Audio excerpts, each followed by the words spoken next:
நம்ம சென்ற வீடியோவில் பஞ்சாங்கத்தினுடைய அந்த 5 அங்கங்களுடைய தத்துவங்களை பற்றி அடியேன் தனித்தனியாக ஒரு வீடியோவாக சொல்கிறேன்னு சொல்லியிருந்தேன். அதனால் நீங்கள் நம்ம சேனலுக்கு சப்ஸ்கிரைப் பண்ணலைன்னா எல்லா வீடியோவும் நீங்கள் பார்க்கலாம்.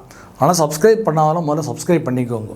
இப்போ முதல்ல இந்த பஞ்சாங்கத்தில் முதல் அங்கம் எதுனா திதி. இந்த திதிங்கிற அங்கத்தை பற்றி பார்ப்போம்.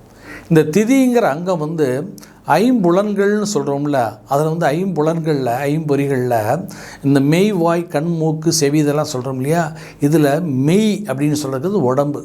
இந்த சரீரத்துக்கு மெய்யின்னு ஒரு பேர். காயமே இது ஒரு பொய்யடா வெறும் காற்றடைத்த பையடான்னு சொல்லி சித்தர்கள் பாட்டெல்லாம் இருக்குது. அதே மாதிரி இந்த சரீரம்னு ஒரு பேர், மெய்யின்னு ஒரு பொய். அது மெய்னா உடம்பு. அப்போ இந்த சரீரம், இந்த திதிங்கிறது சரீரத்தோடு ஒப்பிட்டுருக்கு. அப்படின்னு என்ன அர்த்தம்னா, சரீரத்துக்கு அதிபதி யார்? சந்திரன். இந்த சந்திரன் சூரியன்ட்டேருந்து எவ்வளோ தூரம் இருக்கிறானோ அதை பொறுத்து தான் இந்த திதி நிர்ணயிக்கப்படுகிறது. இப்போ இந்த 16 திதிகள் சொல்கிறோம் இல்லையா, இந்த 16 திதி எப்படி? இப்போ சூரியனும் சந்திரனும் சேர்ந்துருந்தால் அமாவாசை, அப்புறம் அடுத்த நாள் பிரதமை, அப்படியே இப்போ துதியை திருதியின்னு வரும். அப்போ சூரியன்ட்டேருந்து சந்திரன் வெளியே போக அப்படியே போயிட்டே வரும்போது 15 நாள் ஆகிடுச்சுன்னா பௌர்ணமி வந்துடும். அது அப்புறம் பௌர்ணமியிலேருந்து தேஞ்சிகிட்டே வருவான்.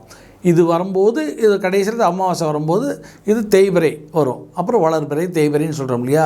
அப்போ இந்த சூரியனுக்கும் சந்திரனுக்கும் இடைப்பட்ட தூரத்தை மையமாக வச்சு கொள்வது தான் திதி.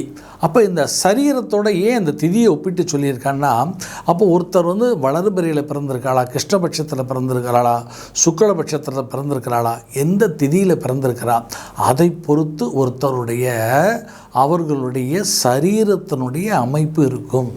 அப்போ ஒருத்தருக்கு சரீரம் எப்படி இருக்கும், அவளுடைய அமைப்பு எப்படி இருக்கும் அப்படின்னு பார்க்கணும்னா அதுக்கு திதி ரொம்ப முக்கியம். இப்போ ஜோதிட சாஸ்திரத்தில் இந்த ஒருத்தருடைய அழகை வர்ணிக்கணும், ஒருத்தர் அழகை பற்றி கணிக்கணும்னு சொன்னான்னா அதுக்கு திதியை ரொம்ப ரொம்ப முக்கியம். அப்போ அந்த திதியை பொறுத்து தான் ஒருத்தருடைய உடல் சரீர அமைப்பை சொல்ல முடியும். அது அங்கஹீனமாக இருந்தாலும் சரி, அல்லது நல்ல ஒரு லட்சணமாக இருந்தாலும் சரி. இந்த சாமுத்திரியா லட்சணம்னு எடுத்துட்டோம்னு சொன்னால் அதில் திதி முதல் இடத்தை பிடிக்கும். எந்த திதியில் பிறந்திருக்கிறாளோ அதை பொறுத்து தான் அவளுக்கு அந்த ஒரு சரீரத்துடைய அமைப்பு இருக்குங்கிறத சொல்கிறது தான் திதியினுடைய லட்சணம், இந்த திதி அங்கத்தினுடைய பலன்கள்.